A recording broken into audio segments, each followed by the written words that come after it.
Hi, this is Lady Lex UK and this is a Dreams tutorial. Today I'm going to be showing you a death animation, specifically a drowning. So we're going to create a water hazard today.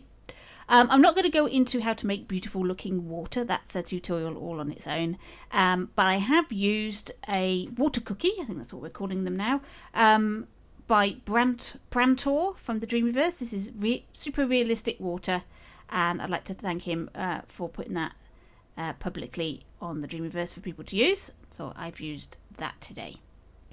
Right, this is going to be a sort of intermediate tutorial, though I think most people should be able to follow this and put that in their own games, though it's using some more advanced gadgets than just your basic ones.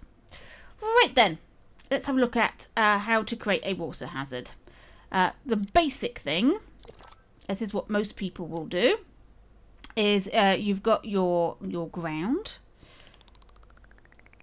and you're going to cut out your pond shape like this, and that creates a hole in your ground. I go into play mode and I fall through the hole. My player respawns because he falls out of the scene. There is inbuilt logic in the player that says if you fall out of the scene, you die and respawn back at either the last checkpoint or the restart of the game, whichever is active. So what people do then is they take a sculpt, make sure it is a new sculpt, and they put that down sort of like that. I don't think I've made that, put that in the right place. Ignore that bit on the side. Right, there we go. So they now got themselves a pond. So we've got some water, but the player can walk about on it, which is not the ideal thing because it doesn't behave like water. It doesn't feel like water. That sort of takes you out of the immersion of the game, really, because it's not acting like proper water.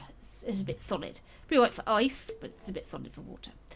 So the next step then would be to go left one and square, go into the properties, go into physical properties, and make that non-collidable. So take the collidable toggle off. And now what we've got is basically the hole that we had before, and the player falls into it, and that's pretty good. That acts as a water hazard, and that's fine. But it's very quick. You don't really have a chance to work out what's going on before you respawn, and it's not really a death animation, is it? So we want to be able to delay that a bit and make that more interesting. So I'm going to put collidable back on that just in case I fall down it, because I don't want to accidentally fall down and kill myself while I'm doing this demonstration. Okay, so this is what I've built. I've used ancient times rocks to make myself a pond and Brantor's lovely realistic water, and I'm going to walk in. Oh no! Oh no! And now I've drowned. And I'm dead. So, how is this done? Okay. We have a trigger zone. Here is our trigger zone. Now, whoops, let me turn trigger zones on so we can see. Okay, so we've got a zone here for the speaker. This is just, I've just popped that down so that you can hear the sound of the splash, because I found it was a bit quiet. Here is our zone. Here is our trigger zone. It's underneath the water and underneath the land. So you make sure you covered all of the water area that you want to cover, but make sure that it's not too high, because you don't want him activating his drowning animation while he's walking around the outside of the pond. So get it so it's just under the surface of the water, and that should be good. Let me just turn the zones off again. Right, like I said, I popped a speaker down here so that you can hear the sound of the splash, and all of that is in this microchip. This is the logic that I have to run my death animation. Now, when I was building this, my immediate thought was to put this into the player microchip, because I'm linking to various things in the player's chip So it makes sense to me to stick this in the player. Fortunately, that meant that I had a loop problem. What was happening was you would drown, respawn, and then continue to drown and respawn over and over and over in a loop. And this is because the microchip was in the player. I took it out of the player, problem solved, everything's fine. So do not put that into the player's microchip, otherwise you will end up in a completely never-ending loop. So I learned that the hard way. Now you don't have to. Okay, so here is my microchip. We have a counter here that I've called drowning. That tells me it's linked up to the detect zone, and it activates this 1-0 counter. This is a default counter. When you are drowning, this is going to activate, turn the power on our timeline. Whoops. Well, actually I can show you that. Our timeline is rigged to play once. So let's open our timeline. This is our death animation here. Let's move it closer to our player so we can see both at the same time. Right then, so we have a sound effect of the splash as you go in. And then we have our animation. My animation got a little bit corrupted and mucked about with because I accidentally moved my player's arms after the fact. So you'll do this a lot better than I've done it. But this is his arms waving around, and you can have special effects and stuff in there as well, acting on this timeline. So you can have splashes and all sorts of things. You can go to town, make a really, really good animation of the drowning. And at the end of the drowning, I've got a keyframe here. Now, this is moving this block. Now, what this block is, let me just unclick that keyframe. This block here is what the player is standing on when he's drowning. Because my water is not see-through, this is not a problem. So you can't see his feet. So he's standing on this block. He's waving his arms around. It looks like he's floating in the water, but he's actually standing. And then when the animation is finished, this keyframe just drops it. So the player will drop through the water because what he's standing on has dropped. So that gives him that sinking effect as he sinks through into the pond. That's what that does. Now, because we are sinking our player through the pond, and he's got a camera attached to him, you will get the effect of seeing him fall through. Now, if you've designed your pond to look really splendid and lovely and you don't mind him seeing that, then that's not a problem. But I wanted it so that he falls in the water and you see him drown and go down under the water, and then he respawns. So I've put a fixed camera in. So I've put my camera in the timeline like this. This is how you organise. You just pop it in there. Make sure it's the length of your timeline. And then you L1 and X, and that gives you the point of view of the camera, and you can move it around and place it where you want to place it. You can change the focus and all sorts of things and place it exactly where you want it. And when you've got it where you want it, you press L1 and circle, and there you go, a camera. You've got a camera where you want it, and it will play for the length of time that you've got it in this timeline. So that will stop the problems with the other camera, because this will override the camera that is in the player.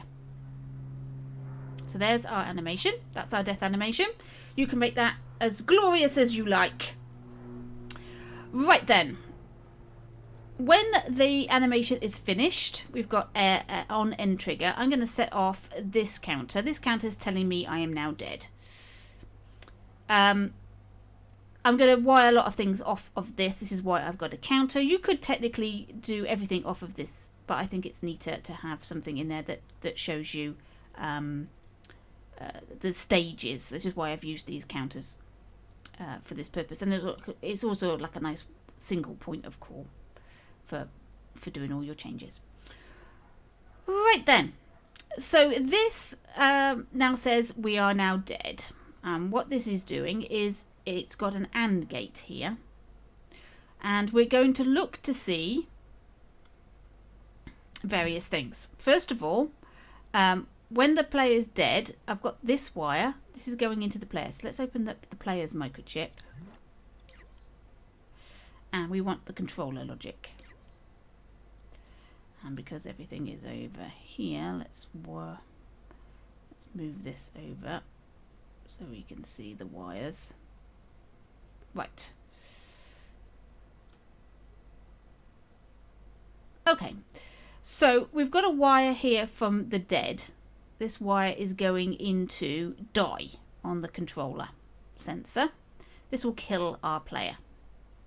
So when the animation is finished, we're going to kill our player.